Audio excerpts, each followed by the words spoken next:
ಇಲ್ಲೇನ್ ಗೂಬೆ ತರ ಕಣ್ಬಿಟ್ಕೊಂಡು ನೋಡ್ತಾ ಇದ್ಯಾ? ನಾನಿಲ್ಲಿ ಬರ್ತೀನಿ ಅಂತ ಅನ್ಕೊಂಡಿರ್ಲಿಲ್ಲ. ನಿನ್ ವಿರುದ್ಧ ತಿರುಗಿ ಬರ್ತೀನಿ ಅಂತ ಅನ್ಕೊಂಡಿರ್ಲಿಲ್ಲ. ನಿನ್ ಜಾಗಕ್ಕೆ ಬಂದಿದ್ದೀನಿ. ಏನ್ ಮಾಡ್ತೀಯ ಮಾಡೋ. 4 ಜನನ ಒಳಗಾಕಿದ್ರೆ ನೀನೇನು ದೊಡ್ಡ ಮದಕರಿ ನಾಯಕ. ನಾನ್ ಮನಸ್ಸು ಮಾಡಿದ್ರೆ ಶಿವಾಜಿನಗರದಿಂದ ಶ್ರೀರಾಮ್ಪುರದಿಂದ 1000 ರೌಡಿಗಳನ್ನ ಸೆಕೆಂಡ್ಗಳಲ್ಲಿ ಲಾರಿ ತಂದು ಇಳಿಸ್ತೀನಿ. ನೋಡ್ತೀಯಾ? ಕರೆಸ್ಬೇಕು. ನಾನ್ ಚಿಟ್ಕಿ ಹೊಡೆದ್ರೆ ಸಾಕು.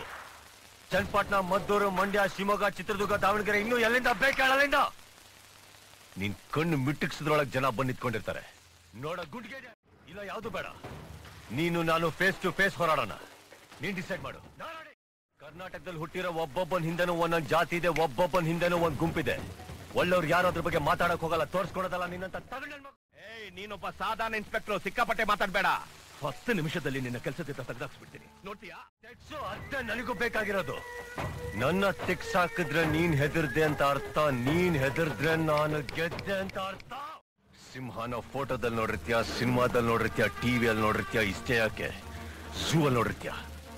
ರಾಜ್ ಗಂಭೀರದಿಂದ ಯಾವತ್ತನ ಕಾಡಲ್ಲಿ ಓಡಾಡೋದ್ ನೋಡಿದ್ಯಾ? ಒಂಟಿಯಾಗಿ ರೋಸ್ದಿಂದ ಯಾವತ್ತನ ಬೇಟಾಡೋದ್ ನೋಡಿದ್ಯಾ? ಪಂಜ ಎತ್ತಿ ಬಿಟ್ಟ ಅಂತಂದ್ರೆ 1 ವರ್ಷ ಅನ್ಕೊಳ್ಳಲ್ಲ. ನೋಡ್ತೀಯ?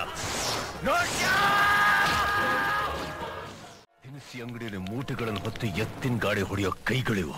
ಅಷ್ಟು ಸುಲಭವಾಗಿ ಯಾರ ಮುಂದೆ ಕೈ ಚಾಚೋದಿಲ್ಲ, ಯಾರ ಮುಂದೆ ಕೈ ಕಟ್ಟೋದಿಲ್ಲ. ಇದುವರೆಗೂ ನೀನ್ ಬರೀ ಕಾಕಿ ಹಾಕೊಂಡಿರೋರ್ನ ನೋಡಿದ್ಯಾ? ಕಾಕಿ ಹಾಕೊಂಡಿರೋ ಸುಮಾಗಿ ನೋಡಿಲ್ಲ. ತೊಂದ್ರೆಲಿರೋರ್ಗೆ ಆ ದೇವ್ರ ಕೈ ಬಿಡಲ್ಲ, ತೊಂದ್ರೆ ಕೊಡೋರ್ಗೆ ಈ ಕೆಂಪೇಗೌಡ ಬಿಡ.